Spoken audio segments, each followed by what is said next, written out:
High! নববর্ষ উপলক্ষে আমি একটা লুক ক্রিয়েট করেছিলাম। আমি যতটুকু পারি, যতটুকু জানি ঠিক সেই দিয়েই আমি লুক ক্রিয়েট করেছিলাম। আর সেটা কীভাবে তোমাদের সাথে আমি শেয়ার করছি। দেখো, আমি কোনো মেকআপ আর্টিস্ট না।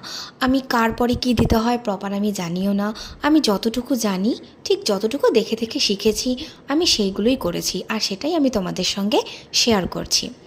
তো স্বাভাবিকভাবেই আমি যেমন প্রথমে মুখটাকে ক্লিন করে টোনার মেখে নিয়েছিলাম, তারপর স্টেপ বাই স্টেপ মেকআপগুলো আমি করছিলাম। আর আমার মুখে যত দাগ ধাব্বা রয়েছে সেইগুলোকে আমি কনসিলার দিয়ে একটু ঢেকে নিচ্ছি, নইলে মেকআপটা করলে একটা অদ্ভুত টাইপের হয়ে যাবে আমার মুখে দাগগুলো, দাগ যাতে দেখা না যায় তার জন্য আমি এটা করেছি।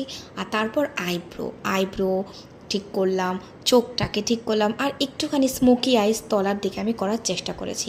আর তারপর মোস্ট ফেভারিট পার্ট লিপস্টিক, যেটা আমার কাছে মেকআপের মধ্যে সবথেকে মেন লাগে। মানে একটা ভালো লিপস্টিক, একটা সুন্দর একটা শেডের লিপস্টিক পরে নিলে মনে হয় মেকআপটা আমার হয়ে গেল, কমপ্লিট হয়ে গেল। কার কার মনে হয় এরকম অবশ্যই জানিও। তো আমি প্রথমে দুটো লিপস্টিক অ্যাপ্লাই করেছিলাম, তারপর মনে হলো যে না, আরেকটা আমি অ্যাপ্লাই করি। তো টোটাল আমি 3খানা লিপস্টিক আমি অ্যাপ্লাই করেছিলাম। আর তারপর বাঙালির সাজ টিপ ছাড়া কি হয়, ব্যাস আমি রেডি। তো সকলকে জানাই শুভ নববর্ষের শুভেচ্ছা।